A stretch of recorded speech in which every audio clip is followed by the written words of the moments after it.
Boa tarde, estamos aqui com mais um Diálogos de Calçada do blog Coisas de São Cristóvão. E hoje nós temos a honra de estarmos aqui com a doutora Jorlise Teles, que foi secretária de Segurança Pública, secretária de Justiça, secretária da Defesa Social e Cidadania de Aracaju, também distância, o mesmo cargo, e é delegada de polícia, e hoje está aqui conosco para fazer essa programação de bate-papo, não é entrevista, e é um grande prazer estarmos aqui com uma pessoa de tão grande relevância, que hoje também é pré-candidata a prefeita de Aracaju. Doutora Jorlise, muito prazer de estarmos aqui hoje com a senhora, participando aqui da nossa programação do Diálogos de Calçada. Boa tarde, Fábio. Boa tarde a todos. Agradecer aqui. O prazer é meu estar aqui para esse bate-papo, né? Primeiro, assim, elogiar o nome do bate-papo, né? Diálogos de Calçada é uma coisa que eu, particularmente, me remete...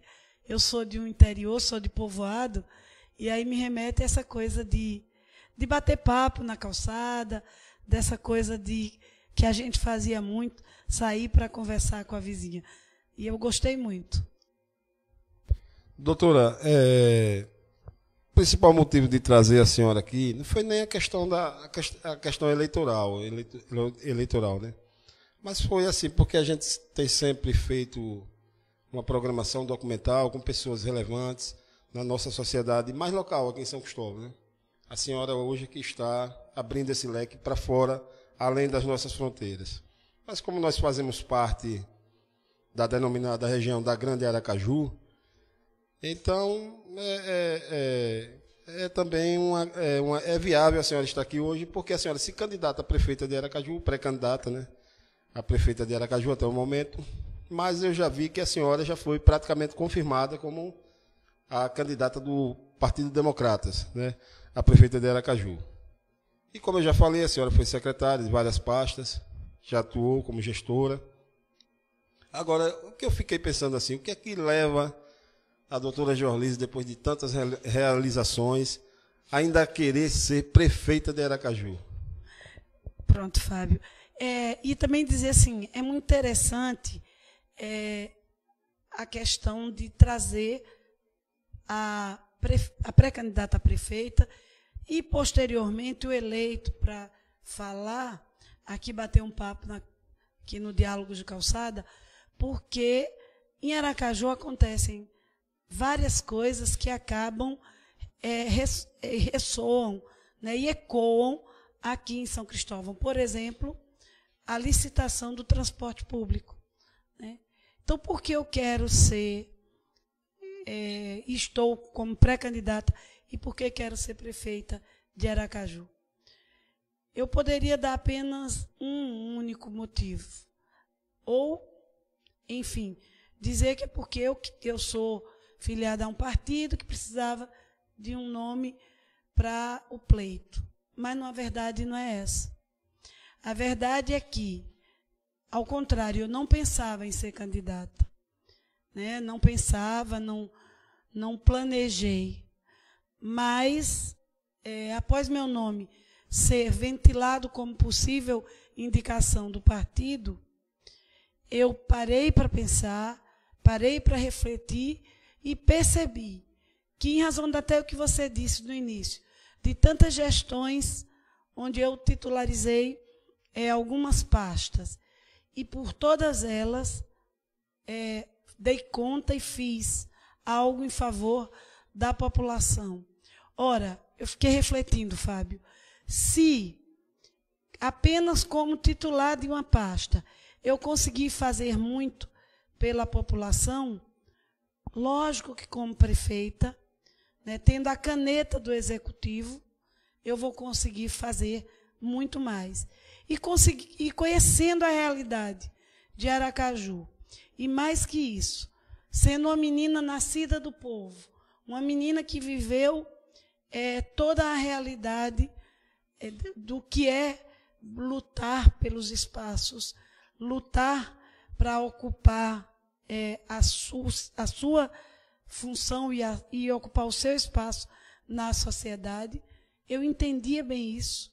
E como essa menina, e hoje uma mulher que chegou e ocupou esses espaços, né, a menina que lutou e a mulher que chegou, eu poderia, sim, fazer muito mais. E, por isso, decidi, então, me colocar como pré-candidata e, eventualmente, óbvio, a partir do pleito, como prefeita de Aracaju. Porque tenho certeza que posso fazer muito pelo compromisso pessoal, né? Pela minha formação moral, por tudo que eu fiz ao longo dos 30 anos como servidora pública. Doutora, é interessante, assim, porque as pessoas, muita gente conhece a senhora, né? Mas tem algumas pessoas que não conhecem a senhora. Hoje se fala muito na questão do empoderamento feminino. Se fala muito hoje na violência contra a mulher. Se fala muito na violência contra a criança, contra o adolescente. Eu só estava lembrando, refletindo, pensando nesse bate-papo que a gente ia ter. Eu disse, todas essas coisas, né, sem querer encher a bola, mas a senhora sabe que eu não preciso disso, então a amizade é além disso. Mas quando eu vejo o empoderamento feminino, chamado empoderamento feminino, né, hoje eu vejo que as pessoas levam mais para o lado mais o politicamente correto, né, ligado mais às ideologias de esquerda, ligado mais aos movimentos ligados à esquerda, chamados movimentos sociais, mas sempre são partidários. E eu lembro que a senhora foi delegada de polícia em uma época que era difícil uma mulher ser delegada de polícia, né, quando a senhora entrou.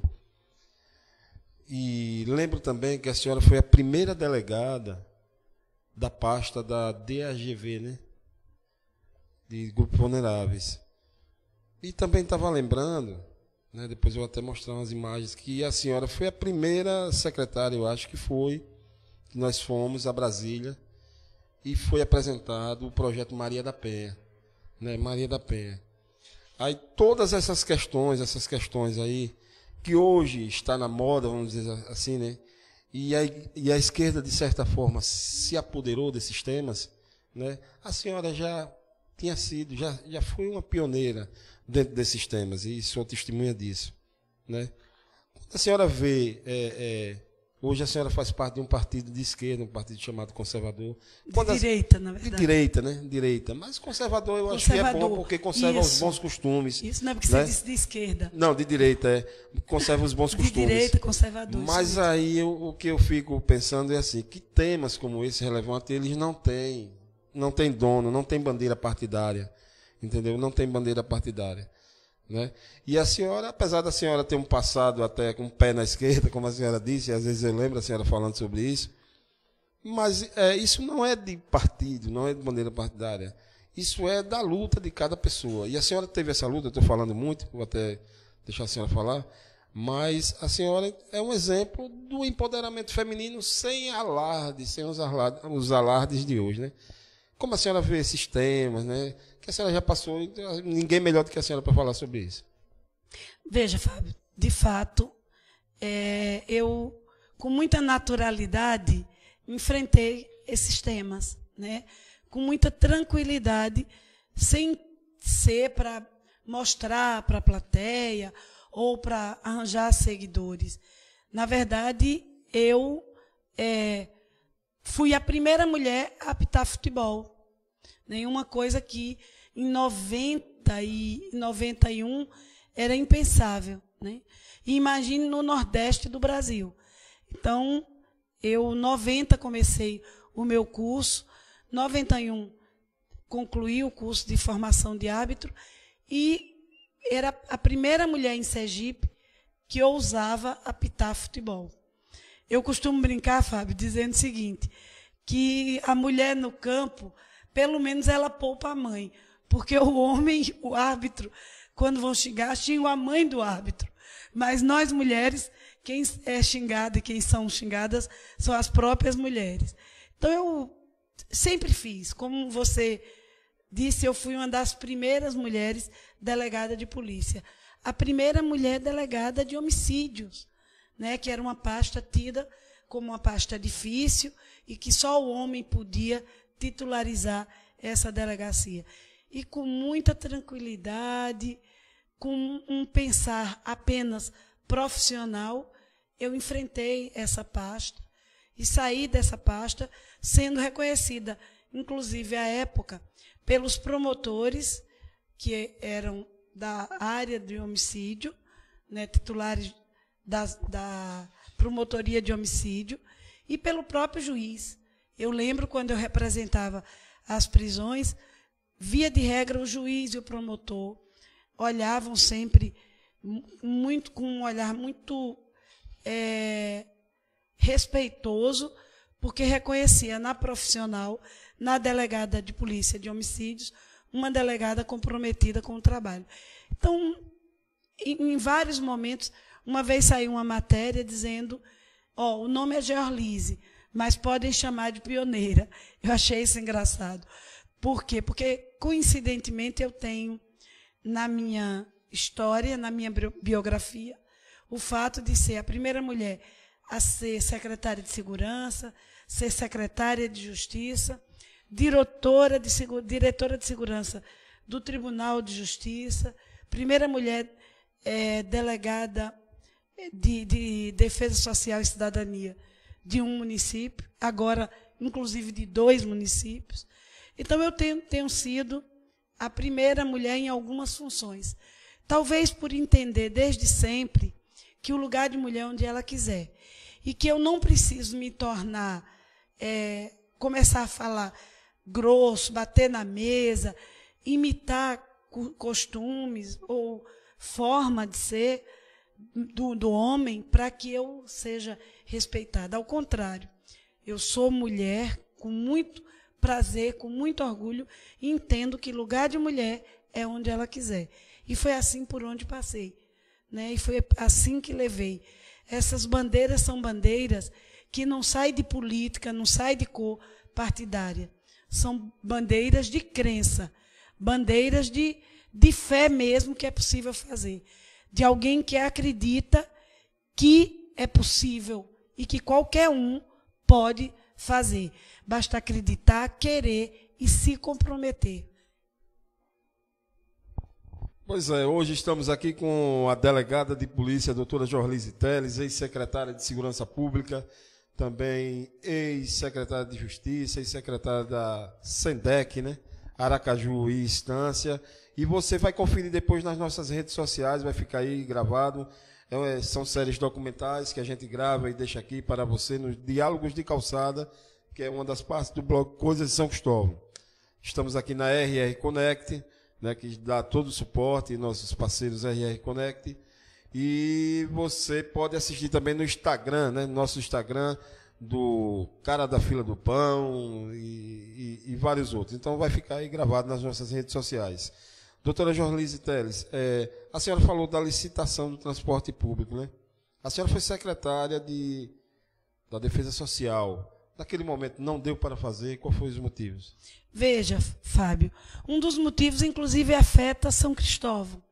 Porque, quando nós chegamos na prefeitura de Aracaju, havia um edital, havia um processo, né? A licitação havia sido judicializada. Significa dizer que tinha um processo tramitando na justiça acerca da licitação.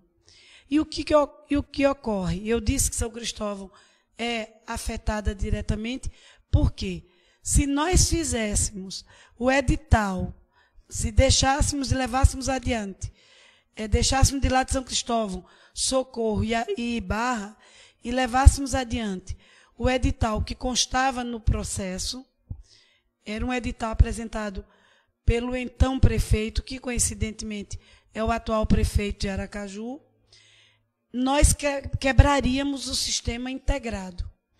Deixaria de haver a integração do sistema. Ou seja, uma pessoa para vir de Aracaju para São Cristóvão pagaria uma passagem e chegando, e aí a gente nem imagina como seria isso. Você pagaria uma passagem até um limite de São Cristóvão e, ao entrar em Aracaju, pagaria outra passagem. A gente nem dá conta de imaginar como é que ficaria esse sistema. Imagine, hoje você sai de São Cristóvão a Aracaju, ou de São Cristóvão a Barra, de São Cristóvão a Socorro, com o sistema integrado. Não seria bem assim. Então, nós lutamos, fomos junto ao Ministério Público Estadual, junto à juíza, à época, juíza que era titular da comarca da vara onde tramitava o processo, e mostramos o prejuízo, o problema que desintegrar o sistema causaria aos 4 municípios. Não era só a São Cristóvão, só a Barra ou só a Aracaju e Socorro. E mais, Fábio, não existia, era preciso criar um consórcio e ninguém foi capaz de fazê-lo. Por quê? Porque, diferente de nós, que tínhamos todas as outras prefeituras como oposição e o governo, mas conseguimos dialogar e fazer o consórcio, a prefeitura, né, o então prefeito Edivaldo Nogueira, não conseguiu dialogar e criar o consórcio, mesmo todos sendo aliados. Nós éramos oposição e conseguimos. Mas, veja, foi um longo caminho. Nós, primeiro, tivemos que parar o processo, ir no Ministério Público, que era o titular da ação que tramitava no Judiciário, convencer o Ministério Público. Após isso, fomos atrás dos 4 entes que faltavam, Estado e as 3 prefeituras, dialogar, criamos o consórcio, depois teríamos que ratificar o protocolo feito. Ratificamos em cada casa legislativa, convencemos todos os vereadores, nós fizemos palestra e fala para explicar o que era. Na Câmara de Vereadores de Socorro, São Cristóvão, Barra, ou seja, construímos o diálogo com todos, então levou um tempo. No final de tudo isso, já com o protocolo, com tudo pronto, fizemos o edital, um novo edital, porque esse mantinha o respeito do formato de transporte integrado. Chegou, aí os 4 anos passaram, e aí veio a doença do Dr. João no final da gestão, que nós não sabíamos, enfim, e por isso não demos conta de fazer, mas deixamos plano de mobilidade pronto, protocolo pronto, ratificado, e mais ainda, até o plano diretor já estava pronto para votação na Casa Legislativa, né, na Câmara de Vereadores. O porquê não foi feito, só quem pode responder essa questão é o atual prefeito, porque nós deixamos 10 corredores, né, ampliamos, porque à época só tinham 4 corredores, e quem ia ter um prejuízo terrível com isso era a Zona Norte. Nós modificamos, inserimos toda a Aracaju dentro dos corredores, mas não foi feito. Cabe a pergunta à atual gestão, por que não foi feito? É isso aí, estamos aqui com a doutora Jorlise Teles, ex-secretária de Segurança Pública e hoje pré-candidata a prefeita de Aracaju, né, pré-candidata. Doutora, a senhora, como nós já falamos, a senhora é acostumada a romper barreiras, né? Romper barreiras. Mas, dessa vez, foi que está tendo tanto delegado querendo entrar no mundo no mundo da política, né? No mundo... E a senhora já tinha sido candidata, tal, né? E ninguém nem se ouvia falar em delegado, tal. E hoje os delegados assim saíram da cadeira, né? E hoje estão...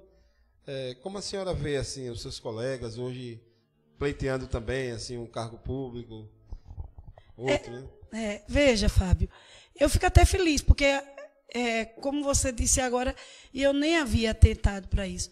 também sou pioneira, né?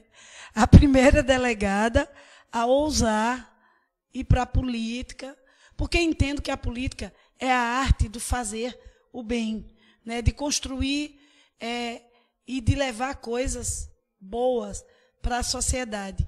A política é a arte do diálogo, da construção, né? De buscar a paz social, de levar políticas públicas relevantes. Enfim, é na política que tudo nasce, né? Todos nós somos seres políticos, ainda que não tenhamos nenhum viés, nenhum partido político, nenhum viés político, nenhum partido político. Sejamos filiados. Então, eu lá atrás, bem lá atrás, há 16 anos, decidi ser candidata a vereadora. Fui muito bem votada. E porque eu entendi que era importante participar da política? Exatamente porque é na política que você define as ações que são voltadas à sociedade. Hoje, algumas pessoas perguntam, mas tem tanto delegado na política? Eu não estou na política, eu respondo, Fábio, dizendo, eu não estou na política como delegada. Como delegada, eu estive nas delegacias por onde passei e dei todas as respostas que eram necessárias aos casos que me chegavam. Como delegada de polícia, estou muito realizada e sou muito realizada. Mas não estou na política como delegada. Até porque, se houver corrupção na Prefeitura de Aracaju, a gente vai abrir as portas e colocar tudo à disposição do Ministério Público, da Polícia Civil, Polícia Federal. Mas não sou eu quem vai apurar. Eu vou para a Prefeitura para ser a prefeita. O delegado ou a delegada que vão apurar os fatos serão os delegados que estão designados nas delegacias e que têm atribuição para isso. Não quero ir para a Prefeitura para ser delegada. O povo precisa de uma gestora. Eu estou indo para a Prefeitura, Fábio, porque sei que por onde passei, fui uma boa gestora. Dei conta do recado. Fiz além disso. Porque, por exemplo, eu podia ficar como delegada apenas fazendo os meus inquéritos bem feitos, buscando dar resposta aos crimes, né? A persecução criminal perfeita e ponto. Mas mesmo como delegada, eu não me conformei em ficar no gabinete. Eu fui atrás de construir uma política pública mais avançada, como foi o caso do Departamento de Atendimento a Grupos Vulneráveis. Eu não só titularizei, eu fui uma das delegadas que pensou e que gestou, que criou, que concebeu o Departamento de Atendimento a Grupos Vulneráveis. Eu sou daquelas delegadas que sai da cadeira, que saiu do gabinete e foi para a sociedade, dialogar com a sociedade.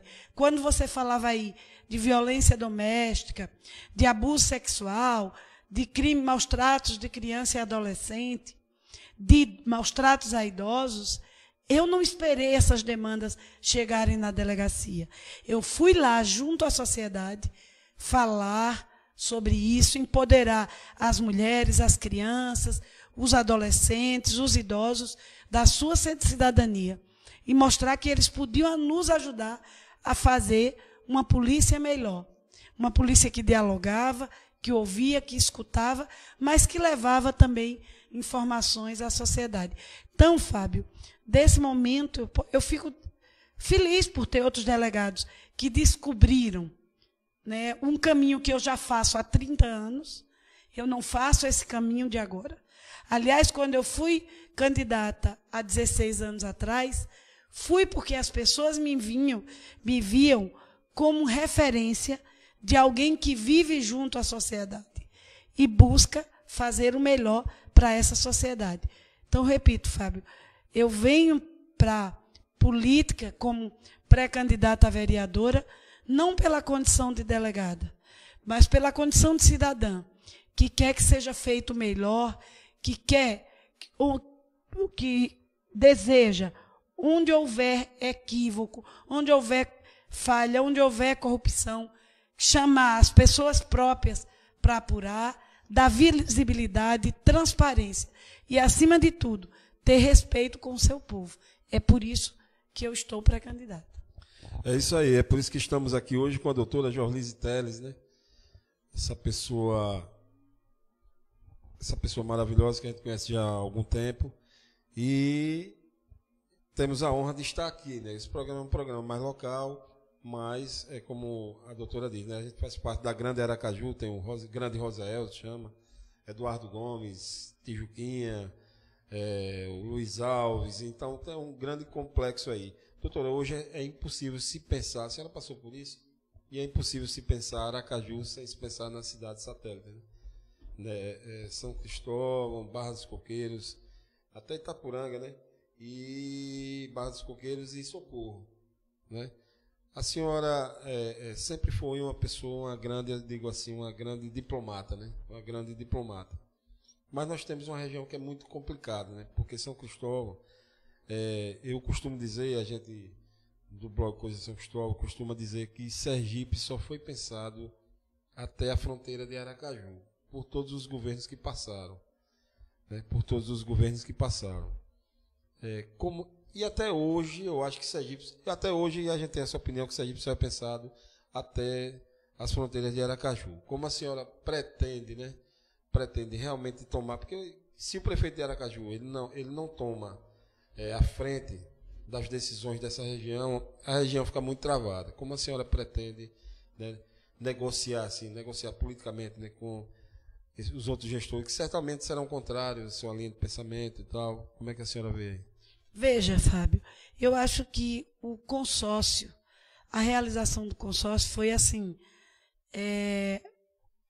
o momento mais, como é que eu diria, mais problemático no início da gestão, porque na época que eu estava em Aracaju, na secretaria, porque eu teria que dialogar e convencer a 3 prefeitos e ao governador a importância de fazer o consórcio. E a gente conseguiu dialogar e conseguiu mostrar. Eu acho que ali, e talvez seja por isso que o doutor João Alves brincou quando nós fomos assinar o consórcio, estava o governador, os 3 prefeitos, aliás, os 4 prefeitos e eu, né, e minha equipe.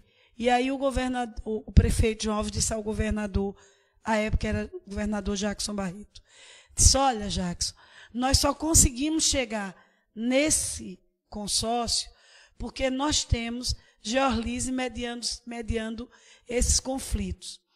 Porque eu até acho que se ele brincou, se Barack Obama soubesse da qualidade de Jorlise para mediar esses conflitos, o negão aqui tinha perdido. Ele se referindo a ele, uma vez que Barack Obama também é negro, né? Ele dizia, o negão aqui tinha perdido para o negro dos Estados Unidos, ele brincando com Barack Obama. Porque ele disse que se tem uma das minhas qualidades é o diálogo, é tentar mostrar ao outro e convencer ao outro com argumentos, né? E eu não vou estar prefeita de Aracaju. O prefeito de Aracaju ele precisa perceber que todo o entorno é importante. Então, eu vou estar prefeita de Aracaju, mas, acima de tudo, cidadã, né? E como cidadã, percebendo a importância de São Cristóvão, de Socorro, né, da Barra. Você perceba que eu já entendo assim, que lutei para manter o transporte integrado. Talvez as pessoas não saibam, mas se nós desintegrássemos o sistema, é possível que a passagem só Aracaju, o custo fosse menor, né? Porque a gente aumenta as distâncias. Mas você precisa perceber e pensar no todo. E por isso que a gente lutou para manter o sistema integrado. Por exemplo, na área de segurança. Eu sempre quis, como uma pessoa que sempre deu força, que foi incentivadora das guardas municipais, eu sempre disse que alguns municípios não conseguem ter a sua guarda mais equipada, mais preparada. Que a gente pudesse pensar em um consórcio, pensar uma forma de se ajudar, né? E a gente sabe que a área de segurança é uma área que carece de apoio. Então, por que não sentar? Hoje eu ouço o prefeito da Barra dizer que a Barra hoje economicamente é autossustentável, inclusive nem precisava de dinheiro do governo federal. A gente sabe que essa realidade não é a de São Cristóvão, não é a de Socorro, porque pela dimensão Socorro tem. Por São Cristóvão tem o Eduardo Gomes, que é uma cidade, né? Tem o Luiz Alves, você tem outros espaços de Rosa Elze, né? De grande densidade demográfica. E Socorro também, porque você tem afastado a sede é quase morta, né? Porque você tem Marcos Freire 1, 2, 3, você tem João Alves, você tem aí do outro lado, na outra ponta, Conjunto Jardim. Então, se a gente conseguir somar as forças para enfrentar os problemas, isso fica muito mais fácil. Então, você não tenha dúvida que eu vou dialogar, vou tentar convencer as políticas públicas que eu acho que são importantes e que eu perceba que, de algum modo, estão travadas e eu preciso do apoio dos demais chefes do Executivo, eu vou dialogar, mostrar e tentar convencer que é importante. Da mesma forma, vou ouvir os executivos das outras cidades e, no que eles tiverem para apresentar e que seja bom para a comunidade, a gente vai apoiar e vai estar junto. É isso aí, estamos com a doutora Jorlise Teles, a gente está com essa série documental. Hoje é a primeira vez que a gente está nesse modelo aqui, né? A gente está inaugurando, doutora. A senhora hoje também é uma e hoje eu não sei o que é que... É minha mania de pioneira. A senhora pioneirismo. Mas aqui a gente tem a mania de gravar e depois a gente joga. Hoje a gente está fazendo um pouco diferente, né? Mas a gente vai estar tudo nas redes sociais. A gente está um pouco travado aqui, mas a gente vai estar tudo nas redes sociais. Aqui é uma parceria que a gente tem com nossos parceiros aqui da RR Connect. É uma coisa mais local. Mas a senhora veja o que é o empreendedorismo, né?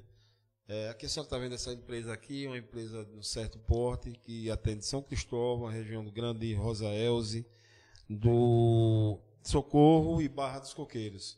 Entendeu? E Barra dos Coqueiros. Que começa em São Cristóvão, né, com 2 jovens.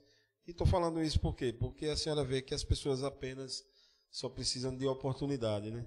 Perfeito. Não são pessoas ricas, de famílias ricas, mas começaram, alguém acreditou. E eu sei que a senhora também é assim, né? A senhora também é uma pessoa que acredita naquilo que ninguém acredita. Vitor, você tem aquelas fotos que eu mandei para você, das pessoas que ninguém acredita. Então, o que está faltando é isso, é que a gente, como é um estado pobre, uma cidade pobre, né? Aracaju é uma capital, mas também não é essas cidades ricas, né? E infelizmente quem vem administrando, eles não acreditam no pequeno, né? No pequeno, como é que chama hoje? Está muito em voga hoje, Qual MEI? Não, microempreendedor, né? Microempreendedor individual. Então, as pessoas hoje, elas necessitam do apoio do poder público, né? Se ela tem algum planejamento nessa área, né? Que sempre parte mais da iniciativa privada do que público, sendo um mediador, como o Sistema S, né? Que sempre tem patrocinado esse meio. A senhora tem algum planejamento, doutora? Veja, uma das coisas que vai ser importante, Fábio, a gente tem se preocupado muito com a pandemia, né? E é preciso se preocupar. A gente precisa se cuidar, todos os cuidados são necessários, mas é preciso perceber o pós-pandemia. E o pós-pandemia vai ser muito mais difícil, né? Porque vários empregos, graças a Deus que não chegou no que se imaginava. Se imaginava que nós tivéssemos 25 milhões de desempregados. E não está chegando a isso. Está chegando aí a 14 milhões e pouco. Mesmo assim, Sergipe, Aracaju já contava aí com 1.000 postos de emprego a menos né, 900 e pouco, indo para 1.000. Então, a gente tem que se preocupar muito com o pós-pandemia, né? E, para isso, uma das coisas que a gente precisa entender é que o poder público, sozinho, ele não dá conta de distribuir, né, de criar empregos, tantos assim. E não deve. O que o poder público tem que fazer é fomentar o emprego, né, é fomentar a geração de renda. E o que a gente quer e pensa é exatamente isso. Geração de renda e emprego. Pensar no jovem aí, que precisa ser inserido no mercado de trabalho. O que é que acontece? Toda vez que um jovem vai procurar emprego, a primeira coisa que vem é experiência. Ora, ele nunca trabalhou. Como é que vai ter experiência? Se alguém não perceber isso, nunca vai pegar esse jovem. E é o jovem que vem com toda a vontade de fazer o melhor, de dar o melhor. Então, a prefeitura tem que ter essa percepção do mercado de trabalho, do empreendedorismo, e a gente tem que mudar, inclusive, o foco. No Brasil, a gente cria os filhos assim, ó, estude muito para ser servidor público, né? Como se o serviço público, por si só, realizasse a felicidade, né? E também não absorve essa mão de obra toda. Não absorve, né? E ainda assim, e pudesse fazer todo mundo feliz. E não é isso. Tem um monte de gente frustrada, às vezes, indo para o serviço público porque o pai, a mãe quis. Quando ele podia ser um excelente empreendedor, né? Além de ter emprego, gerar emprego. O que a gente precisa no Brasil, e aí a Prefeitura de Aracaju precisa, eu estando, né, como gestora, precisamos incentivar o empreendedorismo. Porque quando alguém empreende, olha, Fábio, eu aprendi muito isso com o doutor João. Ele dizia o seguinte, ó, o rapaz que vende a jaca, ele ganha dinheiro para ele. Mas ele gera emprego quando ele compra a jaca, aquela jaca que ele abre, que ele vende já sem caroço, né? Então, aquela jaca, ele compra de alguém, portanto, ele tem o dinheiro, ele gera dinheiro para ele, gera dinheiro para o vendedor da jaca, que, por sua vez, também gerou dinheiro porque comprou do produtor, né? Então, veja a cadeia, né? A cadeia de geração de renda, de emprego e renda. Então, e ainda mais, o vendedor da jaca compra o pratinho descartável para colocar a jaca, compra o papel filme para enrolar a jaca. Tudo isso ele comprou em um mercadinho, que gerou renda para o dono do mercadinho, que comprou o produto da fábrica. Ou seja, veja a cadeia que é gerada a partir da venda da jaca no pratinho, né? A jaca sem caroço. Então, é preciso que a gente perceba isso. Isso eu estou falando do pequeno, né? Você tem aí o médio, o grande, né, empreendedor. Mas a prefeitura deve se preocupar com o pequeno empreendedor e fazer tudo para fomentar o empreendedorismo, o emprego e renda.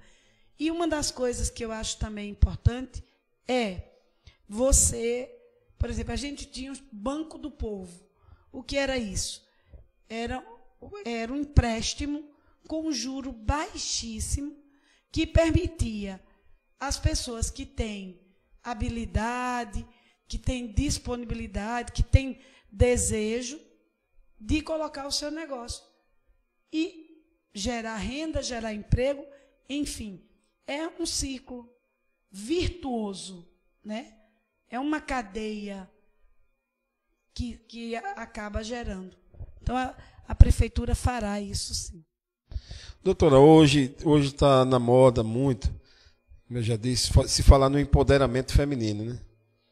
Mas também, por outro lado, a gente tem a violência contra a mulher. Eu não sei se a senhora é uma técnica nisso, né? Se tem aumentado, ou se agora as mulheres estão tendo mais coragem em relatar, né, a violência doméstica. A senhora tem algum projeto, né? A senhora sempre teve projeto nessa área, mas eu vou perguntar para as pessoas esclarecer. A senhora tem algum projeto nessa área da violência, não diria só contra a mulher, né? Mas a violência doméstica, que atinge a todos, né? A violência doméstica. Sim, Fábio. Veja, a violência doméstica, e foi bom você falar assim, que a violência contra a mulher é um aspecto. Mas quando a gente fala da violência doméstica, efetivamente a gente está falando da violência contra a mulher, mas uma violência que atinge a todos, né? Que atinge esse lar, que atinge essa família. Então, qual é o problema disso? Além de termos uma mulher vítima, nós geramos esse modelo e reproduzimos esse modelo de família, um modelo violento, um modelo onde as decisões são tomadas a partir do medo da violência ou a partir da própria violência. Então, a prefeitura tem, Georlise tem sim um projeto e tem ações efetivas nessa área, por ser uma das pioneiras, inclusive, no estado de Sergipe, a falar acerca da violência doméstica. Né? Eu falei não só para Aracaju, para esse estado todo, tentando demonstrar como é perverso para a família a presença da violência doméstica, como é perversa isso. Né? Então, nós temos uma das coisas que a Lei Maria da Penha trouxe, foi os chamados grupos reflexivos, e que até hoje não tem como política pública. A nossa ideia é que a prefeitura ofereça esses grupos reflexivos para o infrator. Por quê, Fábio? Porque o homem é uma ele está em uma das pontas, né? Ele está em uma das pontas da violência doméstica. Se você só cuida da ponta de cá, que é a vítima, você empodera a vítima, você consegue fazer com que essa vítima reaja ao processo de violência, beleza. Você tirou essa vítima e essa família do ciclo da violência. Entretanto, você deixou o homem causador da violência sem a percepção do mal que ele faz para a família, para a sociedade. O ciclo reflexivo, o nome já é bem apropriado, ele faz com que esse homem se perceba um infrator, perceba onde errou e não ache, quando é punido, que foi injustiça. Ele, ao contrário, ao ser punido, ele percebe isso como a responsabilização pela sua atitude, quando ele participa do grupo reflexivo. E o que é que ocorre? Ele não volta a praticar o ato, porque ele entende a gravidade do seu ato. E, ao entender, ele não repete. Enquanto que, se você não cria esse grupo, ele é punido, mas ele se sente injustiçado e volta a ameaçar e volta a fazer, porque ele não entende a sua responsabilidade. Então, a gente tem, sim, essa política, porque foi como você diz, eu não acredito que os números sejam maiores. Eu acredito que os números são mais visíveis, que a mulher percebeu que ela não deve ser vítima de violência ou se sujeitar a qualquer tipo de violência. Doutor, ele está botando algumas fotos aí para a senhora. A senhora tem uma live hoje, eu estou sabendo. Já vamos terminar. Ele está botando aí, Vitor? Bota aí, Vitor. Que a gente foi lá no... Ai, tá que rodando bom. Em Brasília, né? Que bom. E aqui foi a apresentação para as guardas municipais do formato Maria da Penha, né? Isso, que eu levei isso. Foi Aracaju. Pode passar, Vitor. Aracaju, Natal e Porto Alegre. Nós fomos como modelos. Eu estava até esquecida disso, Fábio. Que legal. O Ministério da Justiça nos convidou, porque nós somos referências nesse projeto. Na verdade, ali a gente já propunha criar a Patrulha Maria da Penha, né? Porque nós já tínhamos feito diálogos com os guardas, nós já vínhamos empoderando os guardas acerca do enfrentamento à violência doméstica, e nós levamos. Eu lembro bem disso, você nos acompanhou, você, Coronel Enilson, fomos convidados a levar esse projeto, e hoje o Brasil adota como modelo as guardas, as patrulhas Maria da Penha. E a gente pode dizer que, de algum modo, a gente é mãe, pai, né, enfim, do projeto. Você como pai desse projeto, Coronel Enilson, e eu como mãe. E a gente fez isso, levou esse projeto.